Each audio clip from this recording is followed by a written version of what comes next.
ಮೆರವಣಿಗೆ ಜಾತ್ರೆ ವಿಶೇಷವಾಗಿರುತ್ತದೆ. ಅದರಲ್ಲೂ ರಥೋತ್ಸವ ಸುಮಾರು ಆಂಧ್ರ, ತಮಿಳುನಾಡು ಮುಂತಾದ ಕಡೆಯಿಂದ ಭಕ್ತರು ಬರ್ತಾರೆ. ರಥೋತ್ಸವ ವಿಶೇಷವಾಗಿರುತ್ತದೆ. ನೂತನ ರಥಕ್ಕೆ ಸುಮಾರು 1.5 ಕೋಟಿ ವೆಚ್ಚದಲ್ಲಿ ಹೊಸ ರಥಕ್ಕೆ ಚಾಲನೆ ನೀಡಿದ ಶಾಸಕರು ಸಮೃದ್ಧಿ ವಿ. ಮಂಜುನಾಥ್.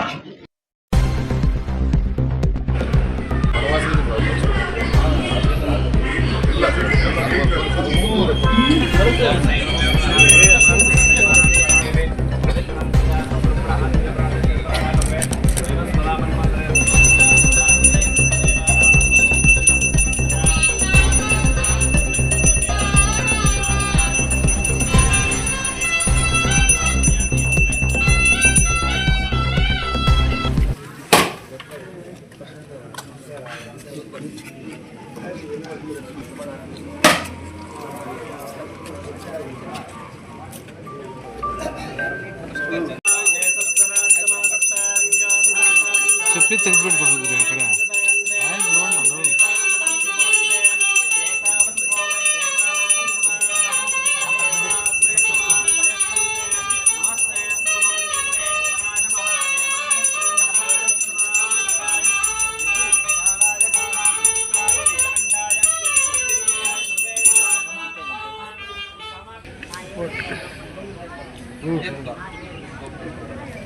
ನಾನು ಫೋಟೋ ತಗೊಂಡು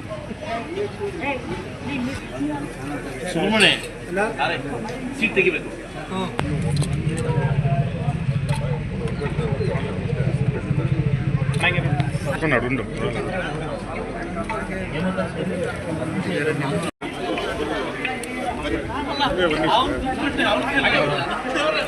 వెనకాల తీసుకోండి, వాయిస్ ఏం లేదు కదా మేడం.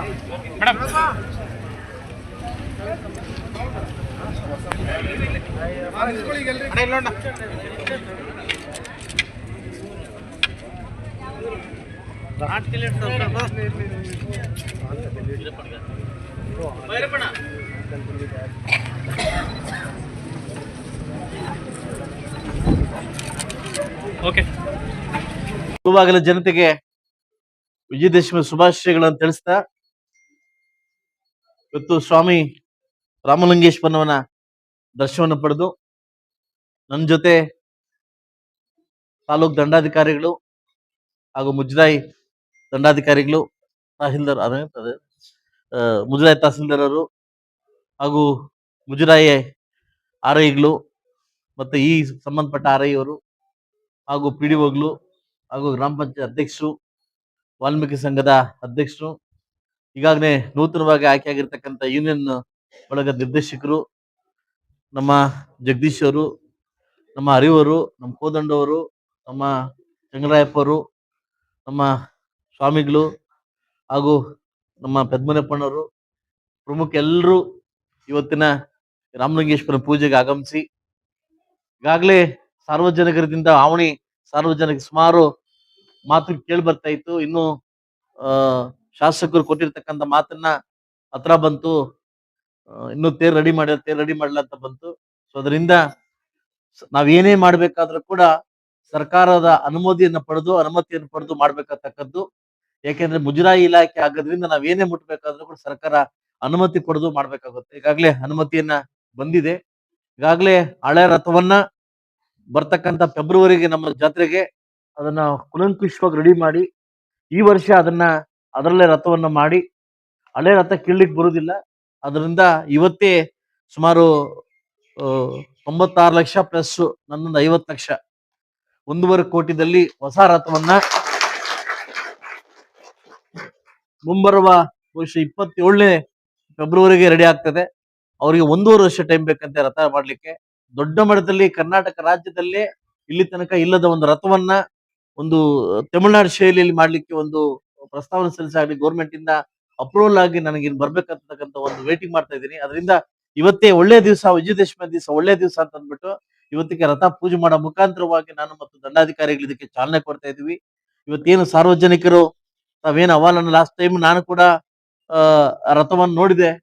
ಎಲ್ಲೋ ಒಂದು ಕಡೆ ಇವತ್ತು ಆ ರಥವನ್ನ ಅನಾಥ ಆಗತಕ್ಕಂಥ ಪದ್ಧತಿ ತಪ್ಪಿತು. ರಾಮಲಿಂಗೇಶ್ವರ ಅವತ್ತೇ ಬೇಳ್ಕೊಂಡೆ ನಾನು, ಮುಂಬರೋ ವರ್ಷ ಒಳಗಡೆ ನೀನ್ ರಥವನ್ನ ಮಾಡ್ಕೊಡ್ತೀವಿ, ಇವತ್ತೇನು ತೊಂದರೆ ಕೊಡ್ಬೇಡ ಅಂತ ಕೇಳ್ಕೊಂಡೆ. ಅದರಿಂದ ಅವತ್ತೇನು ಆಗ್ಲಿಲ್ಲ, ರಾಮಲಿಂಗೇಶ್ವರ ಏನು ಆಗ್ಲಿಲ್ಲ. ಸೊ ಅದರಿಂದ ಎಲ್ಲ ಈ ತರ ಕಾರ್ಯಗಳಂತ ಬಂದಾಗ ಕಾರ್ಯಗಳಂತ ಬಂದಾಗ ನಾವೆಲ್ಲ ಒಟ್ಟುಗೂಡಿ ನಾವೆಲ್ಲ ಸಾರ್ವಜನಿಕ ಒಟ್ಟುಗೂಡಿ ಈ ಕಾರ್ಯಕ್ರಮ ಮಾಡ್ಲಿಕ್ಕೆ ನಾವೆಲ್ಲ ಸಕಲ ಪ್ರಯತ್ನ ಮಾಡಬೇಕು. ಈಗಾಗಲೇ ಅಹವಾಲು ಕೊಟ್ಟಿರ್ತಕ್ಕಂಥ ಸಾಕಷ್ಟು ಜನ ನಾಯಕರು ಇಲ್ಲಿ ಬಂದಿಲ್ಲ. ಬಹುಶಃ ಅಲ್ಲೆಲ್ಲ ವಿಜಯ ದೇಶಮುಖ್ ಬ್ಯುಸಿ ಆಗಿರ್ಬೇಕು, ಇಲ್ಲ ರಾಜಕೀಯದಲ್ಲಿ ಬ್ಯುಸಿ ಆಗಿರ್ಬೇಕು. ಅವರು ಹಬ್ಬ ಇದೆ, ಇಲ್ಲ ರಾಜಕೀಯದಲ್ಲಿ ಬ್ಯುಸಿ ಆಗಿರ್ಬೇಕು. ಯಾಕಂದ್ರೆ ಕೆಲವು ರಾಜಕೀಯಕ್ಕೆ ಸೀಮಿತ ಆಗ್ತಾರೆ. ಸೊ ಅಂದ್ರೆ ಇಂಥ ಕಾರ್ಯಕ್ರಮಗಳು ಬಂದಾಗ ನಾವು ಸರ್ವ ಪಕ್ಷವನ್ನು ಬಿಟ್ಟು, ಸರ್ವ ಜಾತಿಯನ್ನು ಬಿಟ್ಟು ರಾಮಲಿಂಗೇಶ್ವರ ಕೃಪೆಗೆ ನಾವೆಲ್ಲ ಪಾತ್ರರಾಗಬೇಕಾಗುತ್ತೆ. ಈ ದಿನ, ಈ ಸುದಿನ ದಿವಸ ನಾನು ಮತ್ತು ತಾಹಿಂದರ್ ಬೆಳಗ್ಗೆ ಎದ್ದು ಒಂದು ಪೂಜೆ ಮಾಡ್ಕೊಂಡು ಏನು ತೊಂದರೆ ಆಗದಂಗೆ ನಡೆಸ್ಕೊಳಪ್ಪ ಅಂತ ಕೇಳ್ಕೊಂಡಿದೀವಿ. ಇವತ್ತು ನಾವು ಚಾಲನೆ ಕೊಡ್ತಾ ಇದೀವಿ. ಬರ್ತಕ್ಕಂತ ಫೆಬ್ರವರಿ 26ಕ್ಕೆ ಇದೇ ತೇರಲ್ಲಿ ನಾವು ಮಾಡೋಣ. 27ಕ್ಕೆ ಹೊಸ ತೇರಲ್ಲಿ ಸ್ವಾಮಿಯನ್ನು ತಗೊಂಡಕ್ಕಂತ ಕಾರ್ಯವನ್ನ ನನಗೆ, ನನ್ನ ಕುಟುಂಬಕ್ಕೆ, ನನಗೆ ವಿಶೇಷವಾಗಿ ಆ ರಾಮಲಿಂಗೇಶ್ವರನ ಈ ಕಾರ್ಯಕ್ರಮ ಮಾಡ್ಲಿಕ್ಕೆ ಅವಕಾಶ ಕೊಟ್ಟಿದ್ದಕ್ಕೆ ರಾಮಲಿಂಗೇಶ್ವರ ಸ್ವಾಮಿ ಪಾದಕ್ಕೆ ಇವತ್ತು ನಾನು ನಮಸ್ಕರಿಸುತ್ತಾ, ನಿಮ್ಮೆಲ್ಲರ ಪಾದಕ್ಕೆ ಕೂಡ